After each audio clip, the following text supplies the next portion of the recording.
Bienvenidas y bienvenidos a otra trama. ¿Cómo les va? Si yo digo Alejandro Dolina, te fácil, a vos te fácil. Decís un programa de radio que ya es un clásico de todos los tiempos de la radiofonía argentina. Ahora, yo también te podría decir, pero es actor. Y vos me dirías, sí, claro, yo lo vi actuar. ¿Y ha hecho televisión? Sí, mucha televisión. Y muy bien. ¿Y ha hecho teatro?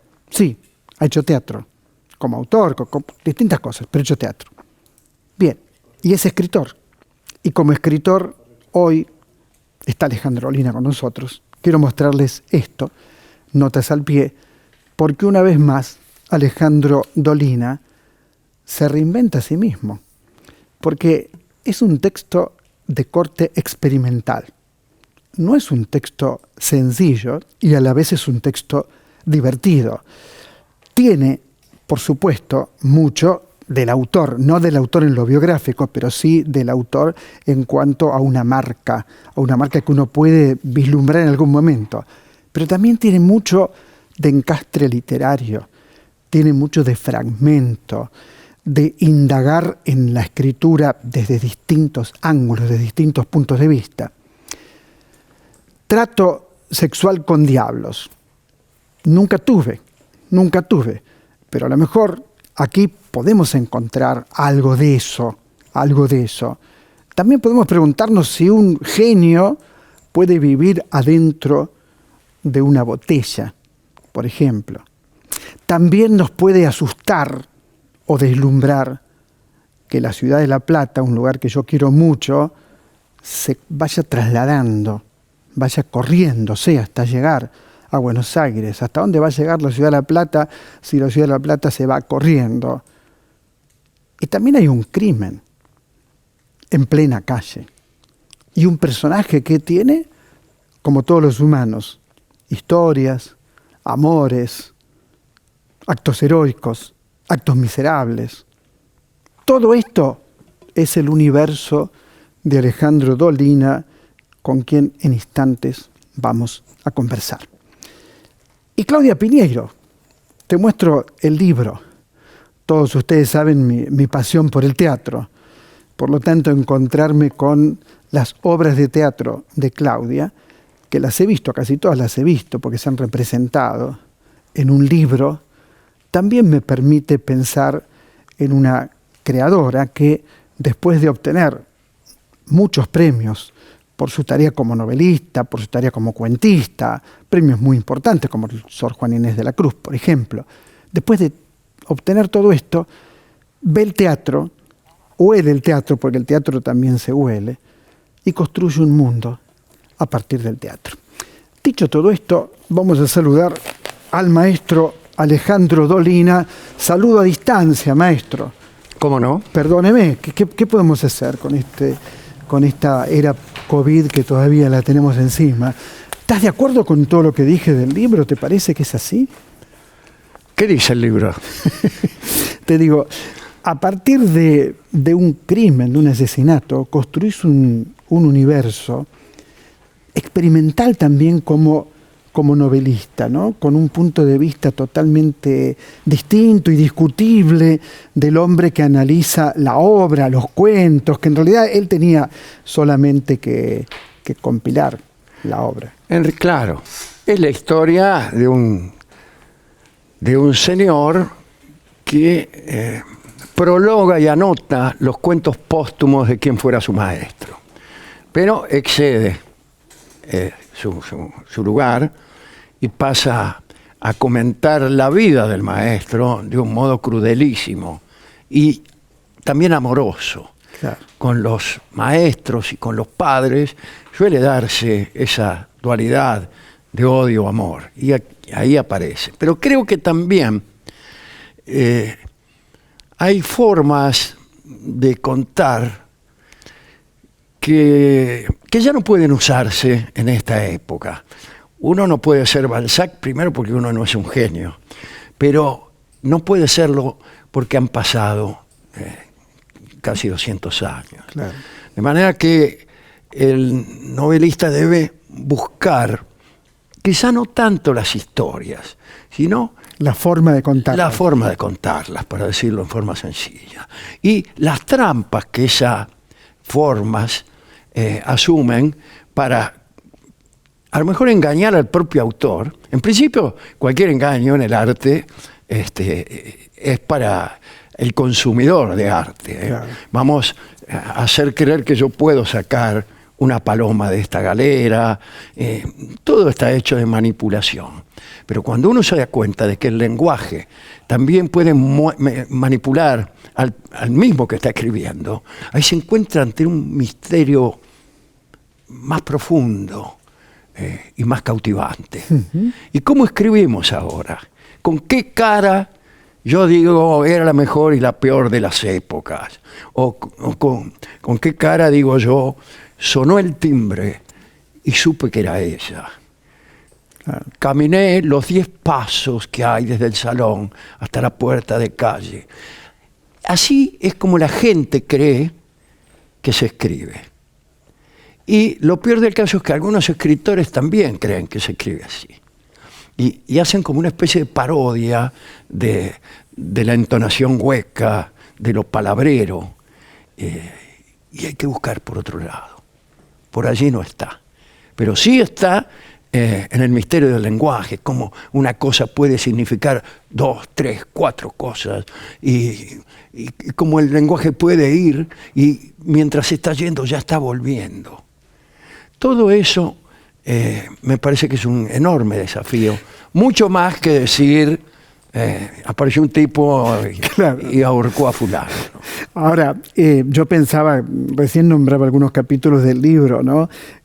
Como la ciudad de La Plata trasladándose, nombraba, sí. O también un genio dentro de una botella, ¿no es cierto? O me acuerdo en otro texto ya sobre el final, de una chica que escribía poemas, que escribía muy buenos poemas, y de pronto la chica desaparece, claro, no la ves más y la entra a buscar, ¿no?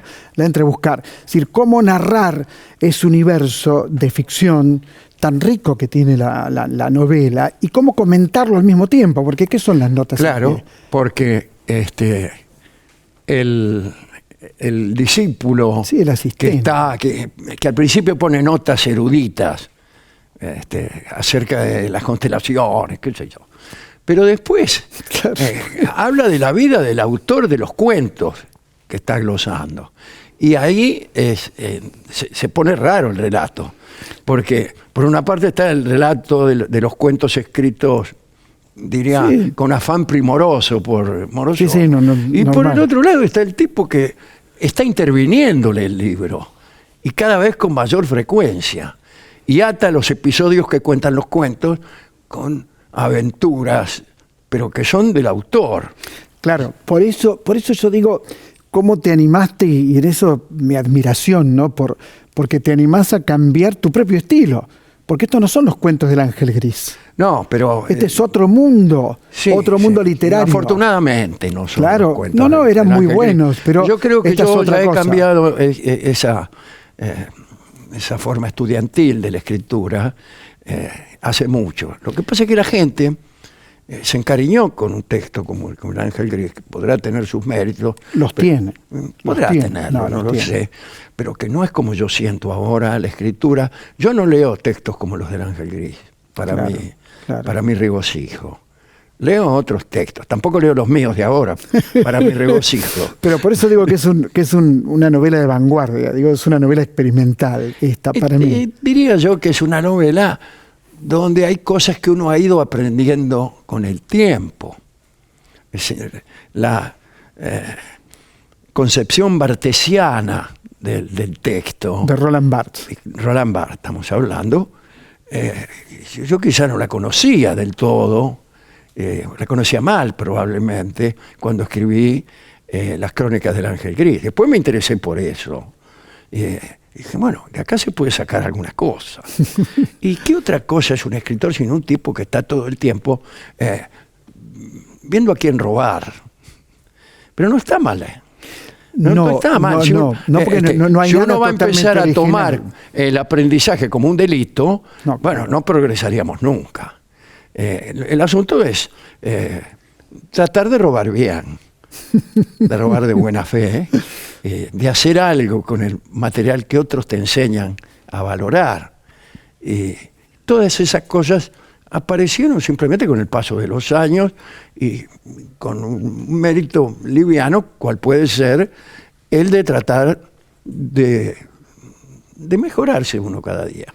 En ese sentido, yo debo agradecerle a la radio, Osvaldo.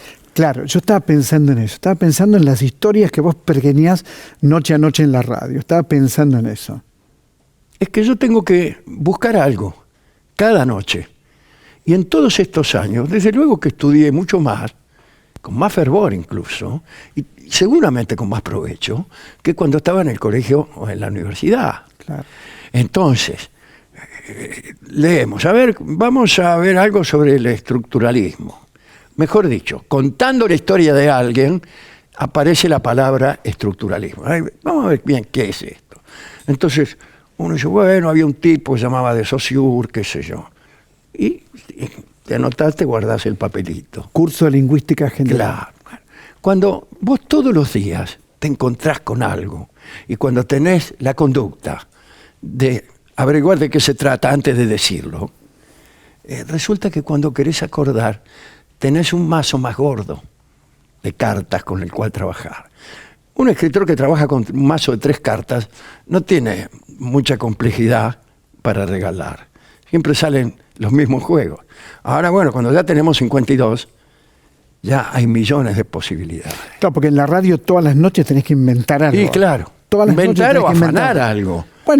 Bueno, la mitología está ahí, Sí, bueno, por las eso, historias está ahí, están ahí, pero pasan, qué sé yo, pasan por vos. A lo mejor yo no la hubiera conocido de no tener que hacer un programa de radio todas las noches. Qué sé yo lo que hubiera sido yo. Ahora, vos fíjate el programa de radio, ¿no? Bueno, en la pandemia se complicó mucho, pero el programa de radio es muy teatral, tu programa de radio es muy teatral, ¿estás de acuerdo? Sí, es un fenómeno teatral más que radial, creo yo. Claro. Incluso por el detalle de que se hace con público, por más que en la pandemia hubo que suprimir.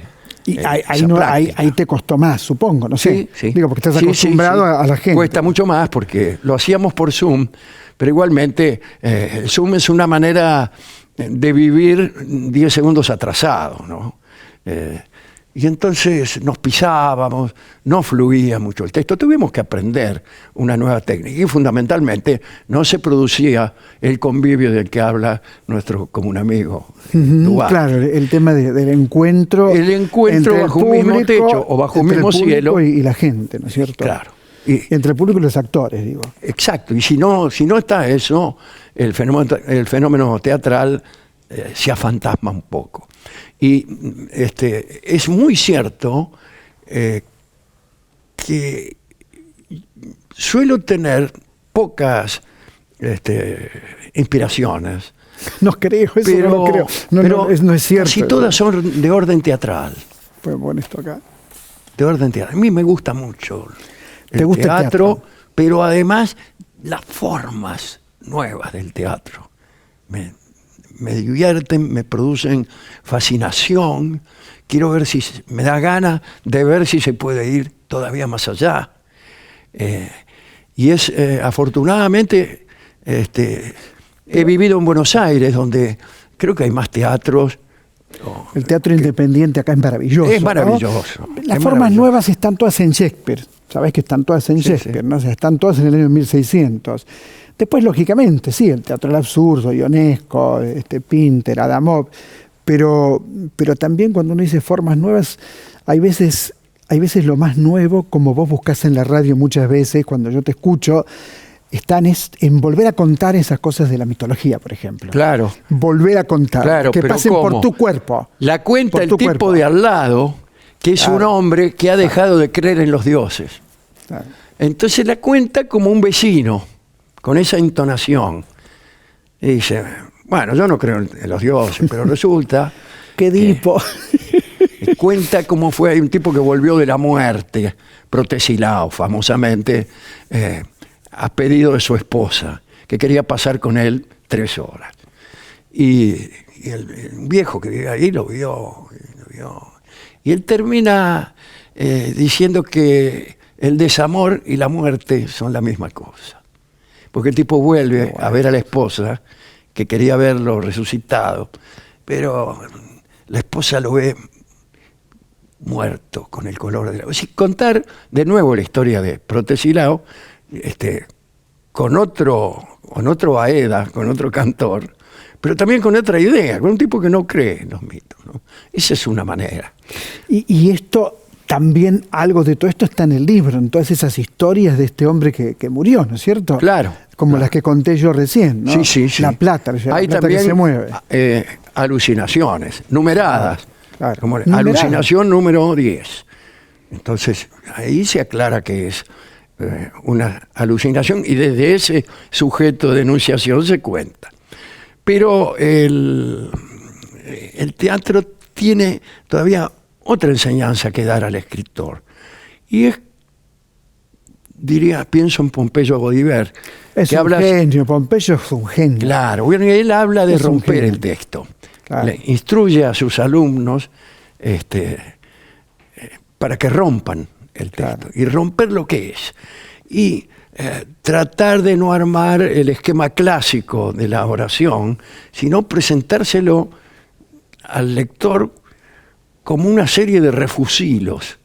Y a partir de esas visiones momentáneas, el lector tendrá que intuir qué es lo que Claro. queremos decir.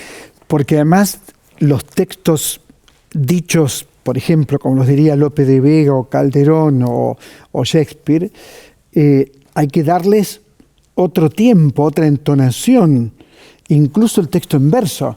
Claro. Es decir, vos no le puedes decir a una mujer, pone en duda si el sol gira, si hay en la estrella fulgor, más no dudes de mi amor.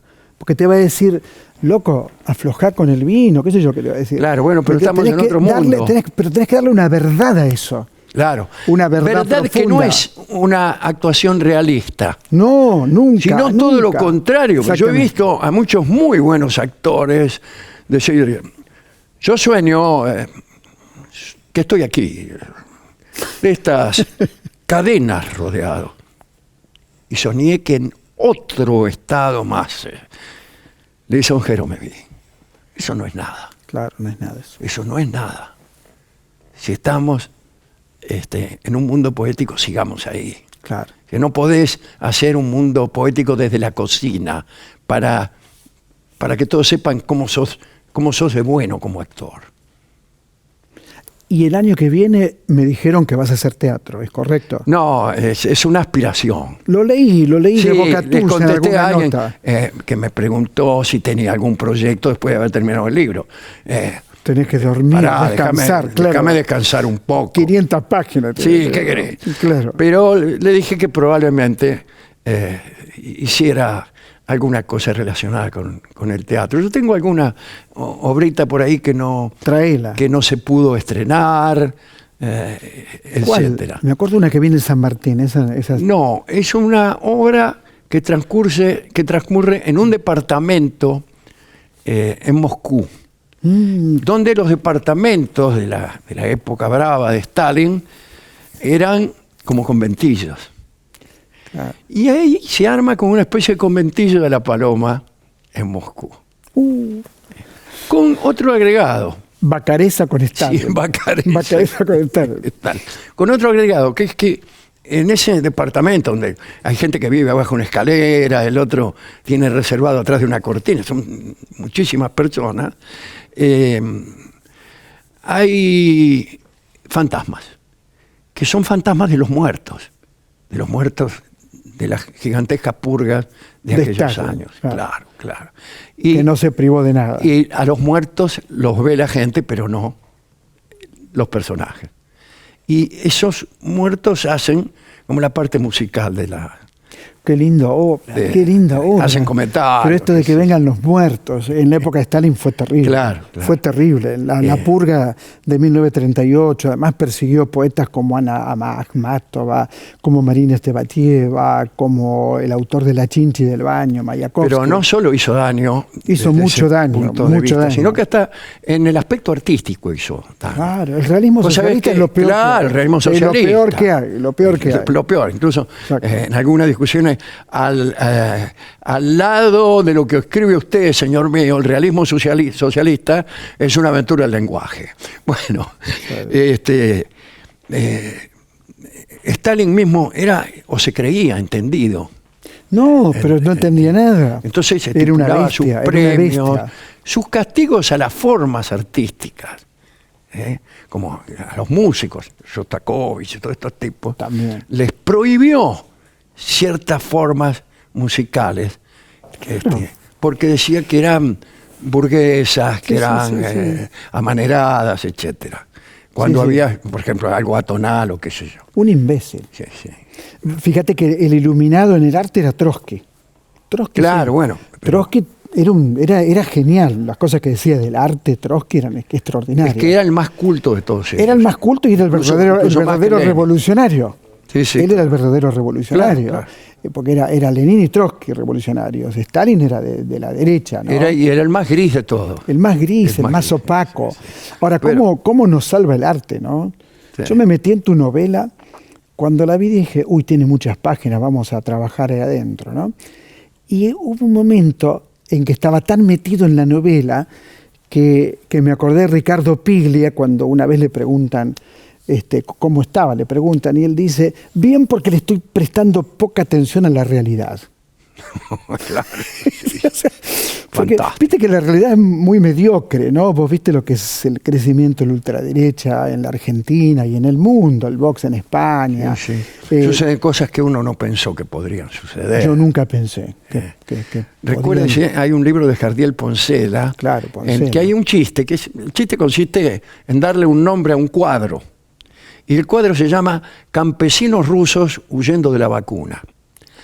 Es decir, que a él le Hay que- causaba risa Claro. que alguien pudiera huir de la vacuna. ¿Y cómo podés huir de la vacuna si la vacuna salva la vida? Pero bueno, ¿Cómo podés sin huir embargo, de la vacuna? esto ¿Cómo? ocurre muchos años después, cuando el mundo en que le tocó vivir a Jardiel ya ha sido superado. El propio Jardiel también murió por un descuido que hoy sería imperdonable. Porque no se cuidó. No se cuidó, creo que no se operó, algo así. Terrible. Ahora, en este mundo, ¿no? Uno tiene la sensación que la verdad y que lo mejor está siempre en el campo de lo artístico. Que el arte siempre se ocupa de decir algo de la verdad, por más fantasioso que sea, porque así debe ser, ¿no? Debe tener imaginación, debe no ser realista para mí en líneas generales, ¿no es cierto?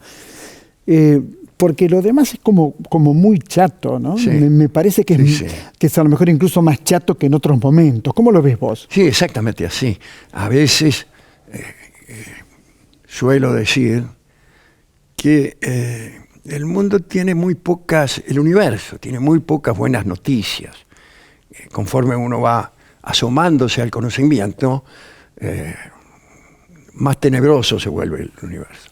Y alguien me pide que nombre cuáles son esas buenas noticias. ¿Cuáles? Y yo digo el amor, yo digo por ahí el pensamiento y muy especialmente el arte.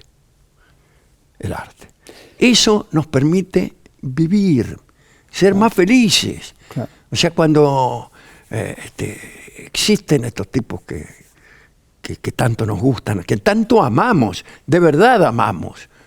Cuando uno habla de un escritor y dice que lo amo, no está como algunas chicas dicen, ay, amo a Zielinski. Bueno, no.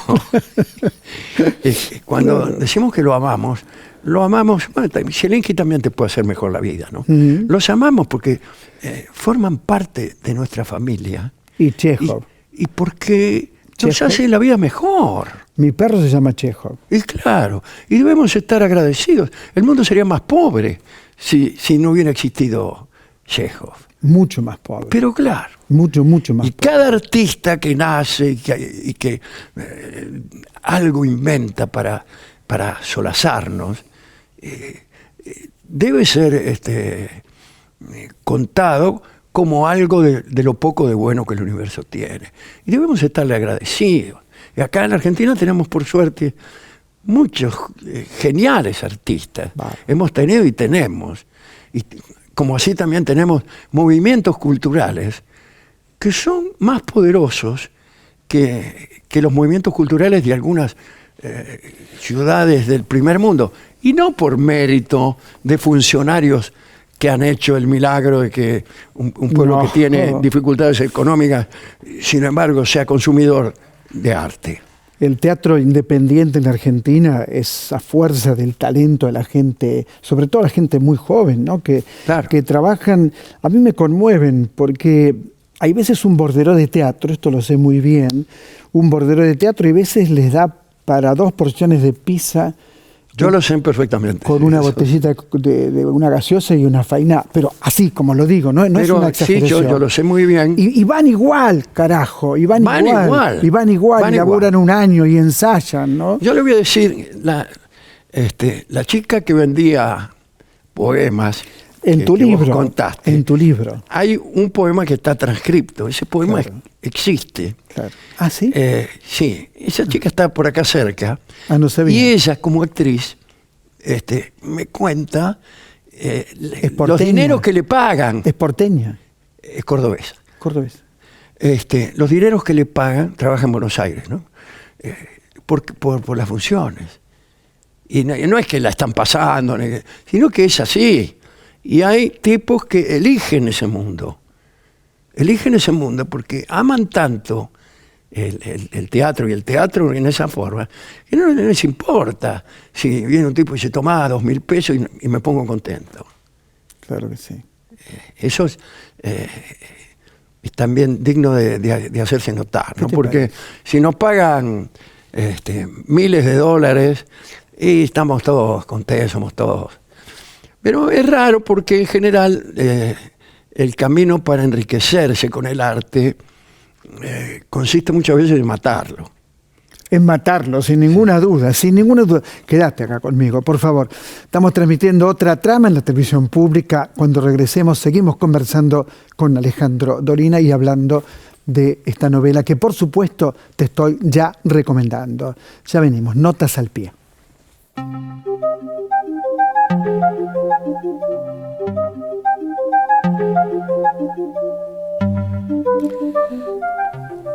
Acordate que en el verano, a diferencia de lo que se inventa, y hay quien dice hay teatro de verano, hay novelas de verano, mentira, es cuando tenés más tiempo para leer. Por ejemplo, Notas al pie de Alejandro Dolina, tenés más tiempo para leerla en verano. No leas cualquier porquería porque es verano. Claro. Y alguien inventó esa estupidez de que hay teatro de verano, cine de verano, libros de verano. ¿No? Vidas de verano también. Vidas de verano, eso está bueno. Gente de vida muy sencilla, claro, y de poco pensamiento, que viven un perpetuo verano. Exactamente.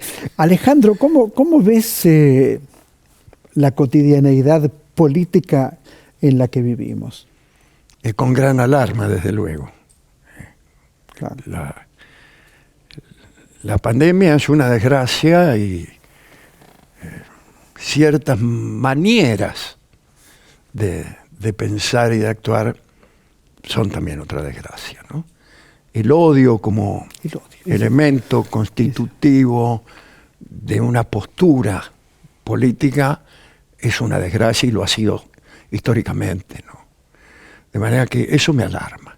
Después, los costados adjetivos que ese odio pueda pero tener, nunca, no sé si yo no recuerdo un odio tan desembosado como el actual. No, porque yo no recuerdo una derecha tan propensa a decir las barbaridades que dice. Bueno, no es que eso recuerdo. es lo que se ha naturalizado y hasta incluso ha pasado a ser un gesto de glamour.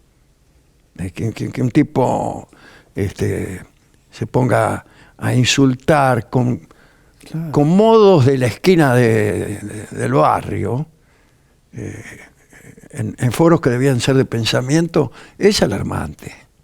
Es alarmante.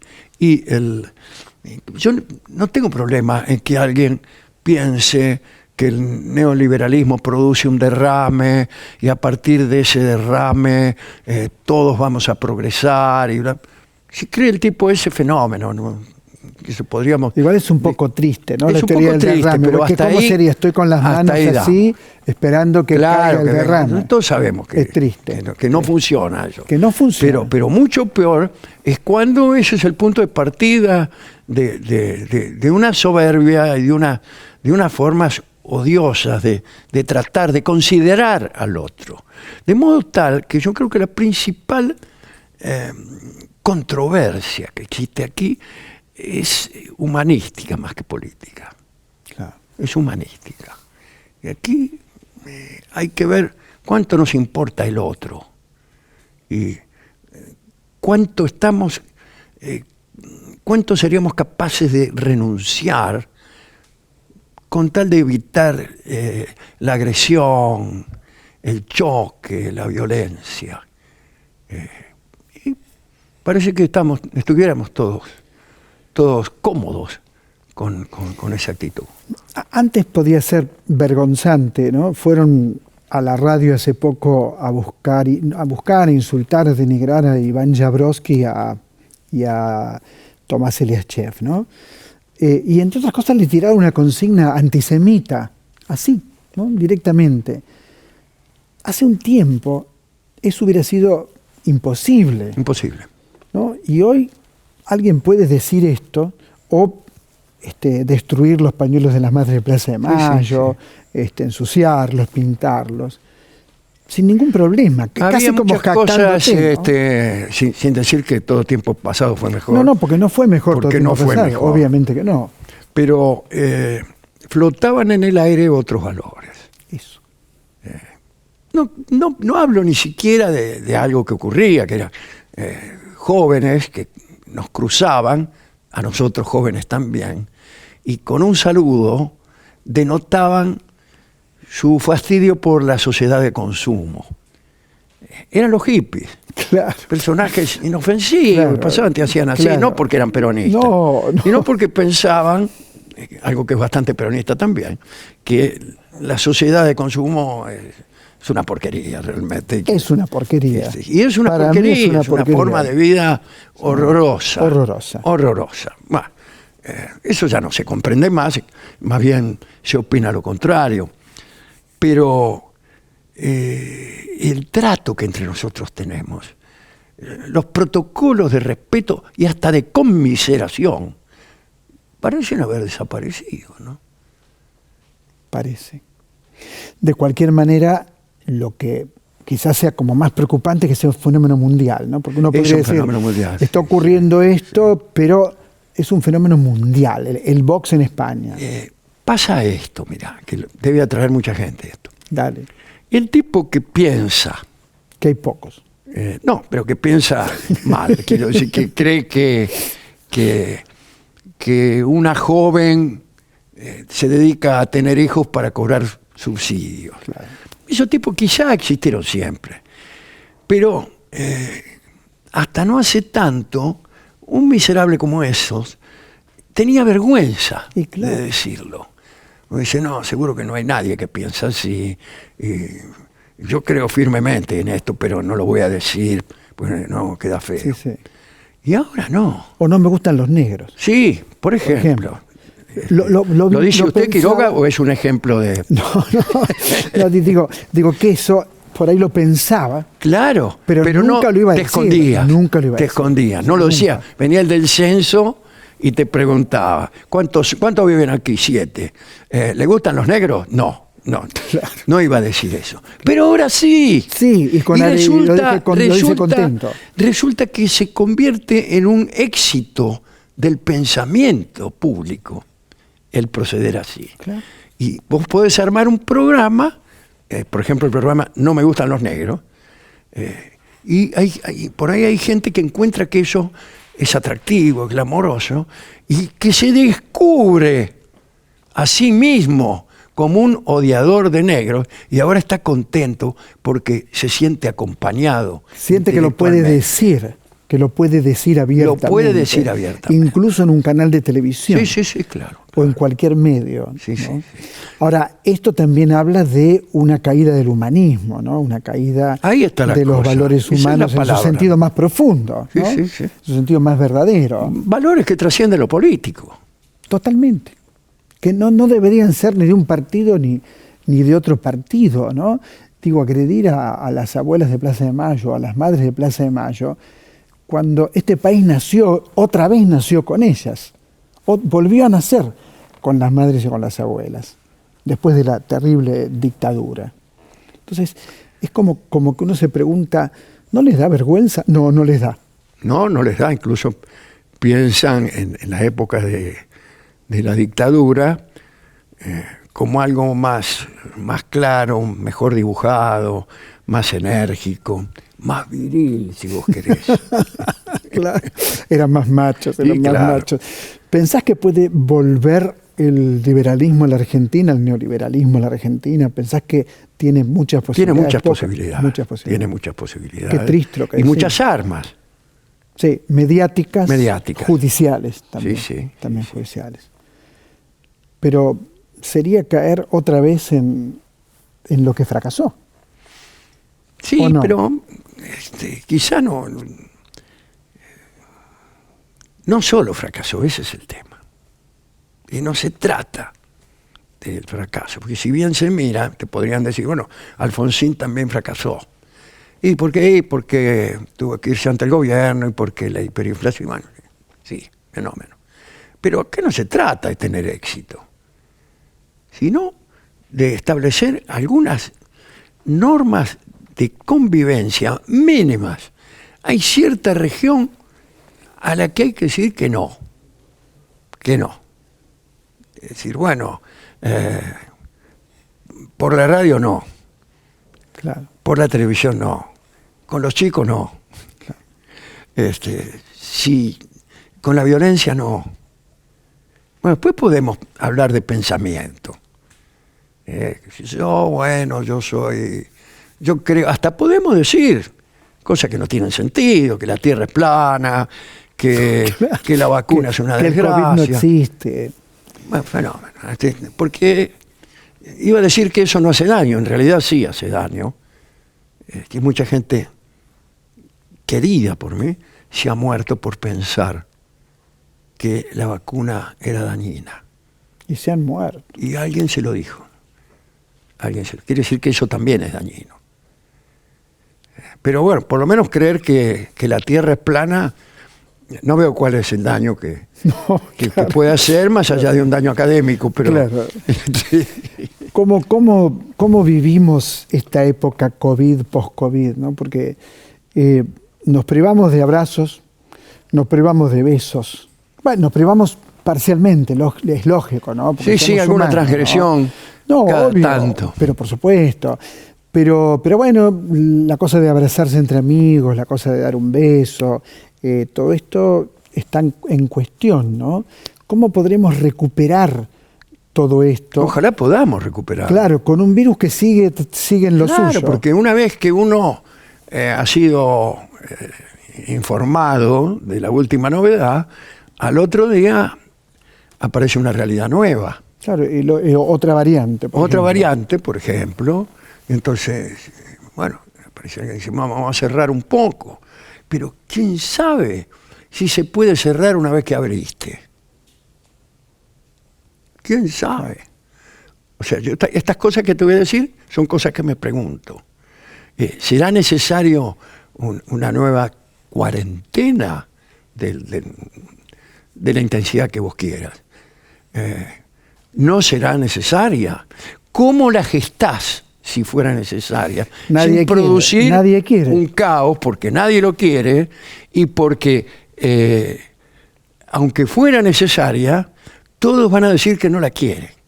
Y el que la instale a la cuarentena va a recibir una presión y unas críticas y unas contestaciones violentas de tal índole que nadie se va a atrever a llevarlas adelante.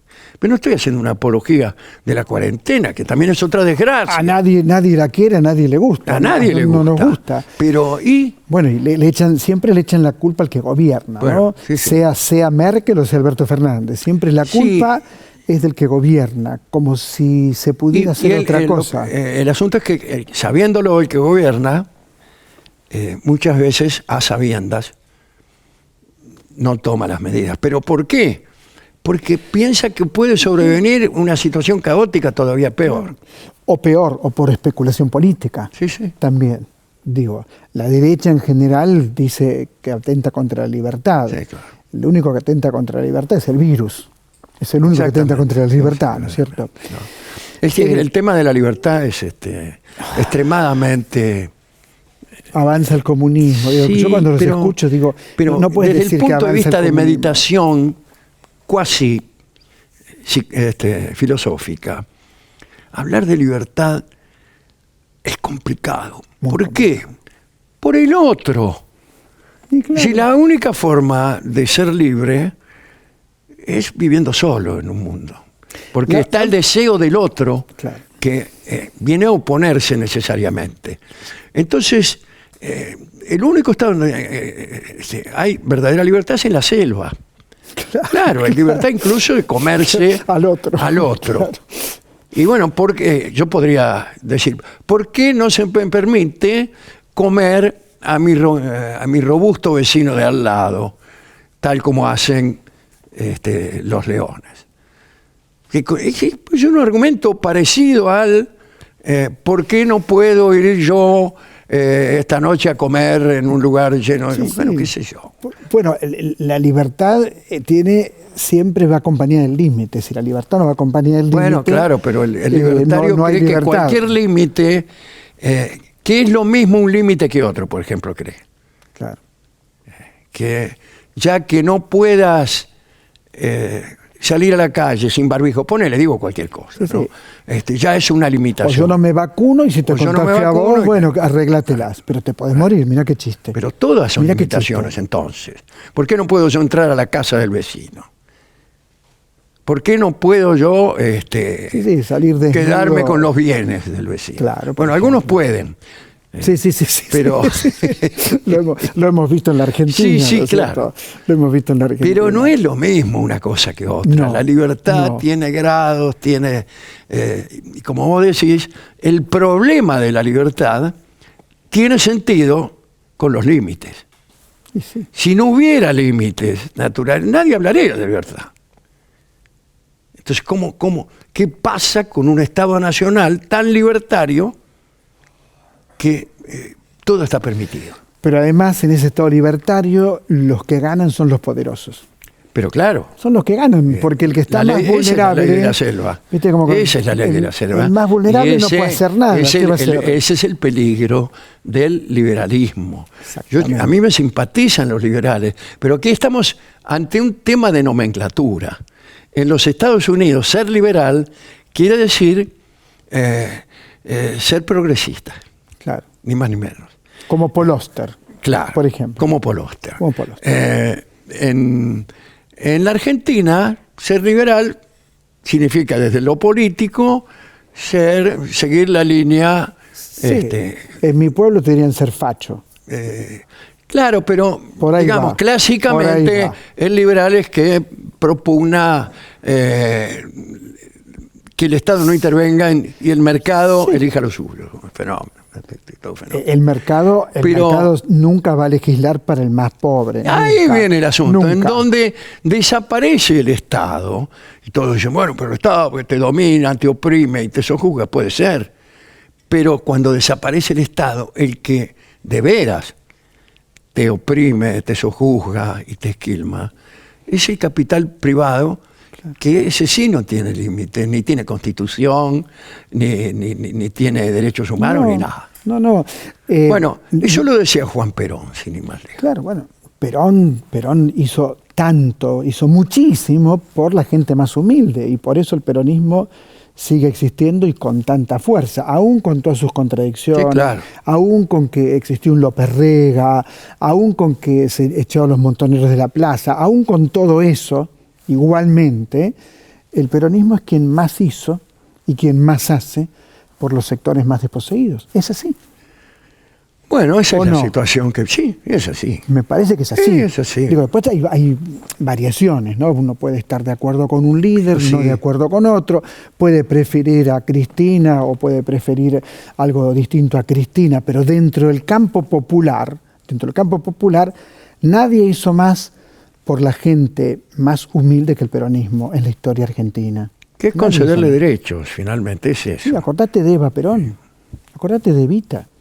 Digo, nosotros no lo vivimos directamente, pero sí todo lo que sabemos, todo lo que nos llega de Eva Perón tiene que ver con un compromiso, incluso para mí superior al de Perón, un compromiso físico, ¿no? El de Eva, ¿no? Tan bastardeada por ser hija ilegítima, entre comillas. Por ejemplo, claro. Bastardeada por, no sé, porque era una mujer bella, porque era actriz, ¿no?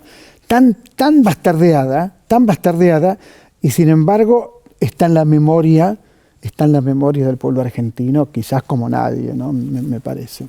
Sí, sí, así es. Maestro, muchas gracias por esta fantástica al final, conversación. terminamos hablando de peronismo.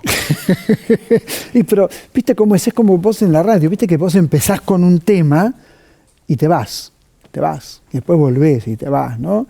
Yo creo que el pensamiento es así, es asociativo, ¿no? Está bien. El pensamiento Está bien. tiene que ver con la imaginación, ¿no? Me parece que el pensamiento no tiene que ver con la solemnidad, para nada. La solemnidad no te permite pensar, no te permite reírte incluso de lo que uno piensa hay veces, ¿no? Bueno, claro, ya que hablamos de libertad, ciertas maneras mediáticas restringen un poco la cosa también. ¿Qué te parece? Sí, sí, sí. Los medios de difusión hoy Sí, son sí, de sí. terror. Pero esto que decís vos, ¿no? Cuando encorsetás el discurso, te convertís en un señor solemne. En la radio pasa mucho. Ah, sí. Sí, ¿vos te acordás esos locutores del 60? ¿Te acordás? Entonces, estamos aquí. Claro. Y todo era muy acartonado, ¿no? Claro, muy sí. solemne. A mí me parece que hay momentos para la solemnidad. Por supuesto. Cuando uno dice, bueno, vamos a escuchar el himno nacional argentino, no podés estar todo el día tampoco en la cocina, como algunos tipos que hacen programas de radio.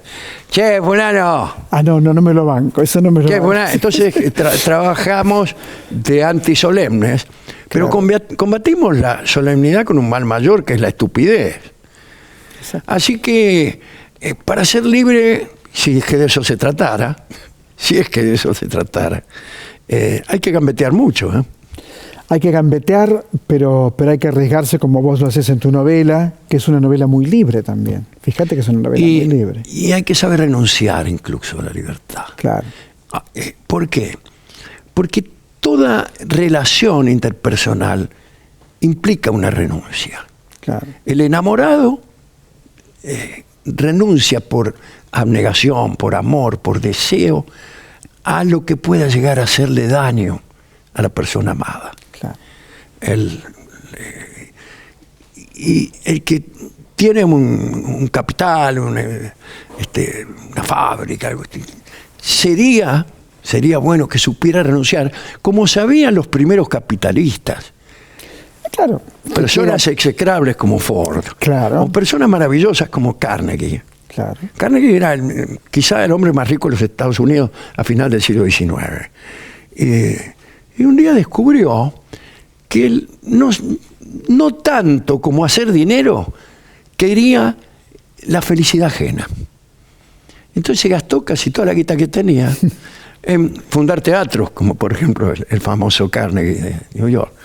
Él donó 7.000 órganos a iglesias o escuelas porque le daba mucha lástima que los chicos o la gente tuviera que cantar sin acompañamiento. Qué lindo eso. Bueno, qué lindo eso. ese tipo de renuncia hoy en día no existe. Ford bajó los precios de sus autos para que sus propios trabajadores pudieran comprar. Bueno, porque ahora es más fácil fugar la guita, Alejandro. Pero Es más fácil. Antes se creaban fuentes de trabajo. Había un capitalismo progresista que creaba fuentes de laburo, daba trabajo. Ahora dicen, ¿para qué? ahora se trata de encontrar ¿Para un qué? lugar Si donde tengo algún paraíso librarse fiscal. de los impuestos. Exactamente. Ese es el asunto. Bueno, brindemos por Carnegie. Maestro, feliz año. Feliz año. Igualmente, Que sea lo igualmente. mejor para vos porque te lo remereces. Bueno, Y muchas a leer gracias notas igualmente al para pie. vos. Como siempre, un placer Para mí. hablar contigo y escucharte. Para mí, maestro. Alejandro Dolina, en otra trama, por supuesto, transmitiendo este programa para toda la Argentina, que eso es lo que más nos fascina hacer, y enseguida regresamos. Y agradeciéndole siempre a Alejandro, y a leer a Alejandro Dolina, a leerlo, ¿no? Escucharlo en radio, pero leerlo, hay que leerlo. Haceme caso. Enseguida volvemos.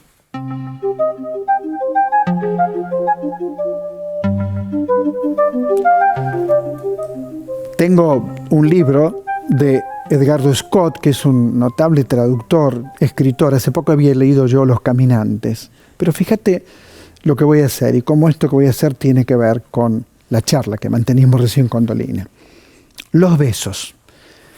Un capítulo, otro capítulo. Las manos, la saliva, los abrazos, cuerpo a cuerpo, el aliento, la palabra, glosario de época. Muestro el libro, título Contacto, un collage de los gestos perdidos. Bien, esto es lo que lentamente quizás podamos recuperar, o quizás podamos empezar a recuperar en el año 2022. No digo que esto lo podamos recuperar inmediatamente porque tenemos que cuidarnos más que nunca, porque ustedes saben, las variantes de COVID circulan. Pero el libro de Edgardo Scott, que me gustó muchísimo, lo publicó Ediciones Godot, me gustó muchísimo, porque habla de esto, habla de lo que hemos perdido, y de lo que lentamente vamos a buscar recuperar. Yo entraba aquí a este canal y le daba un abrazo a los compañeros, o le daba un beso, o la mano. Bueno, todo esto fue afectado. Y creer que no queda la huella de aquello que nos golpeó tanto es un error terrible. Nunca el mundo será igual al mundo en el que vivimos antes de la pandemia, que se llevó a más de 5 millones de seres humanos en todo el planeta. Entonces, todos estos cambios, todo esto que Edgardo Scott toca punto por punto, algunos capítulos me conmovieron profundamente. Porque, claro, el cuerpo a cuerpo, cómo hemos vivido el cuerpo a cuerpo en esta época, de qué manera lo hemos vivido. Por todo esto, feliz año nuevo, que comencemos el 2022 menos divididos, con mayores esperanzas de construir un futuro común. No vivamos en la época del poshumanismo, quedémonos dentro del humanismo. Felicidades, feliz año nuevo, muchas gracias. Otra trama sigue todo el verano, no paramos nunca, por muchos motivos. Uno, que amamos este programa, y otro, que consideramos imprescindible hablar de estos temas en la televisión pública. Muchas gracias por elegirnos. Chao.